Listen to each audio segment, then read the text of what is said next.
कर रहे हैं, कोई हम लोग के वेतन की सुनवाई नहीं होती है। हमारे बच्चे स्कूल में पढ़ रहे हैं, हम लोग यहाँ सब लोग किराए पे रह रहे हैं। अब बच्चों की हम लोग फीस भी समय से नहीं दे पाते हैं। बच्चे परेशान इतने दुखी हो चुके हैं कि बच्चों को हम लोग जवाब सवाल कर ही नहीं पाते। जो हम लोग से पूछते हैं कि मम्मी हमारी फीस नहीं जमा हुई, क्या है, हम लोग कह ही नहीं पाते कि हम लोग क्या सरकारी नौकरी है हम लोगों की है। इस तरह से ये परेशान करते हैं।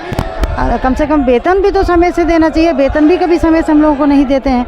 ना तो कोई मृतक आश्रित है, ना किसी की कोई सुविधा है। अगर यहाँ कोई कर्मचारी मर जाए उसके लिए कोई सुविधा नहीं है। हम ही लोग,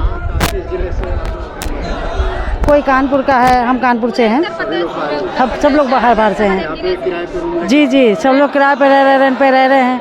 और अगर यहाँ कोई अगर मर जाता है नौकरी पीरियड में, तो अधिकारी जो नौकरी पीरियड के मरने के बाद पैसे देते वो भी नहीं देते। हम लोग चंदा लगाते, हम लोग बॉडी लेके जाते हैं, कोई जल्दी बाहर नहीं निकलता है। 2-2 घंटे लेके ऐसे हम लोग हाय वहाँ करते रहते हैं।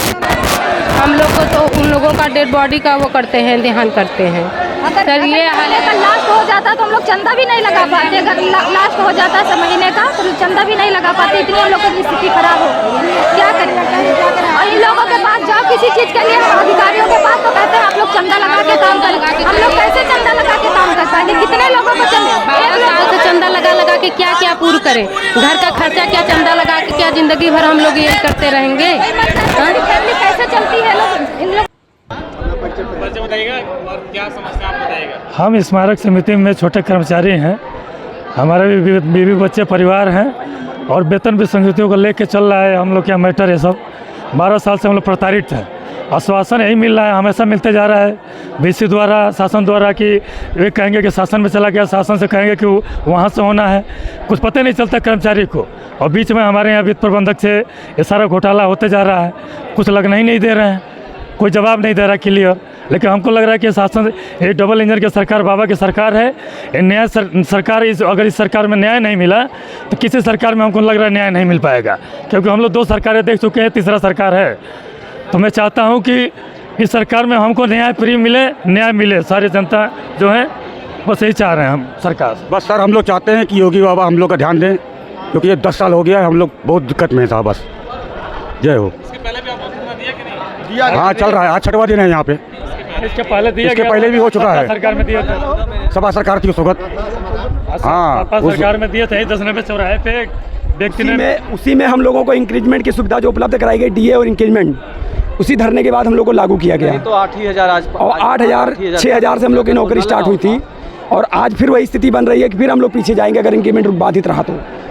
जी है, यहाँ पे जब से हुई है ये गवर्नमेंट, 2011 से जब से सरकार बनी है, हम लोगों की भर्ती हुई है। अब भर्ती 2011 से हुई है और जब से हुई है तब से ये समस्याएं इतनी तेज़ी के साथ बढ़ती चली जा रही है, इतनी तेज़ी से चलती जा रही है कि हम लोग चाह रहे हैं कि वेतन विसंगतियाँ दूर हो जाए।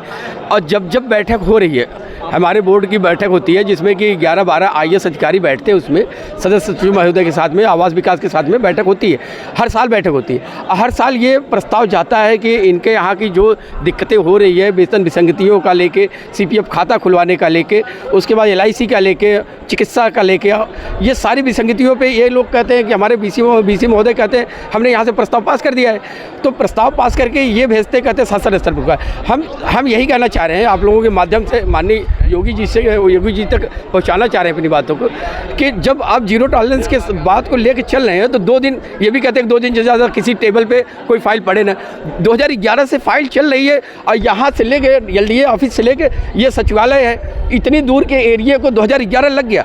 क्या इस विसंगति को, क्या ये विसंगतियाँ दूर नहीं होने लायक है? हमारे माननीय मुख्यमंत्री योगी बाबा जी हैं जो सबका न्याय के लिए कह रहे हैं। तो हम क्या कहीं बाहर से तो हम लोग भी नहीं आए, उन्हीं के शरण में है। और वही हमारे मंत्री हैं, उन्हीं के शरण में हम लोगों का वेतन मिल रहा है, उन्हीं के शरण में। और उन्हीं की देन है जो कि सारा बजट आ रहा है, 7वें वेतन का आ रहा है, पुनरीक्षित का आ रहा है। 2011 से लेकर हमें आज तक हम लोगों का एक बोनस तक नहीं मिला। अब बताइए क्या बोनस के हकदार नहीं है? 3% इन्होंने इंक्रीमेंट बढ़ाने का कहा। 3% बढ़ते एक समय ऐसा आ गया कि जो 1400 के ग्रेड पे है उस पर इंक्रीमेंट इन्होंने रोक दिया। आखिर रोकने का क्या रीज़न है? जब वो वेतन विसंगतियाँ समय समय से जब पास कर दी गई है और जितनी कमियाँ थी वो भी पास कर दी गई हैं, साथ में उसके इन लोगों ने नियमावली को चेंज कर दिया। यहाँ तक कि इतनी नियमावलियाँ चेंज होती जा रही है कि हम लोग यहाँ के बजाय कहीं निर्वाचन में कार्य कर रहे हैं, कहीं रसद विभाग में कार्य कर रहे हैं, सचिवालय में कार्य, हमारे जो बाबू स्तर के लोग हैं वो सचिवालय में काम कर रहे हैं। तो आप बताइए कि काम आप हमें पूरी तरह से ले रहे हो, तनख्वाह आप दे रहे हो, नियमावलियाँ आप चेंज कर रहे हो, फिर क्या है कह रहे हैं बीसी साहब हमारे कि यहाँ से वहाँ शासन स्तर पर अटकी है। क्या ये फाइल शासन स्तर से लटकी रहेगी क्या जब तक कि रिटायर नहीं हो जाएंगे? इसका एक समय होना चाहिए। हम आप लोगों के माध्यम से हम माननीय योगी महाराज जी से यही अनुरोध करेंगे कि हम लोगों की फाइल जो 2 दिन कहने के लिए है कि 2 दिन पटल पे नहीं रहेगी, वो 2011 से वहीं क्या कर रही है? क्या उस पर हमारे माननीय योगी जी का क्या उस पर ध्यान नहीं जा रहा है क्या कि जो 2011 से फाइलें चल रही हैं, यहाँ से चल के वहाँ तक 3 किलोमीटर का रास्ता 11 साल तक चला जा रहा है, अब वो अभी तक तय नहीं हो रहा है। तो हम आप लोगों के माध्यम से यही कहना चाहेंगे कि आप लोग हमारे बीसी महोदय से ये संपर्क करके ये कहिए कि आखिर फाइल कहाँ अटकी है। वहाँ पे शासन स्तर पर कहते हैं शासन में नहीं है, यहाँ पे कहते हैं शासन स्तर पर रखी है। तो आखिर ऐसे कब तक चलेगा? अगर ऐसा ही चलता रहा तो ये हम लोग अभी कार्य के साथ में धरने को दे रहे हैं, अंजाम दे रहे हैं, आगे हम लोग कार्य को भी बहिष्कार करेंगे और धरने को पूरी तरह अंजाम देंगे। और साथ में हम एलडीए बीसी साहब के यहाँ जाएंगे। अगर यहाँ से वहाँ तक जाने में जो भी दुखद घटना होगी उसकी सारी जिम्मेदारी हमारे प्रबंधक महोदय की होगी और बीसी साहब की होगी, उसमें हम लोग कुछ नहीं कर सकते। ठीक बताएं।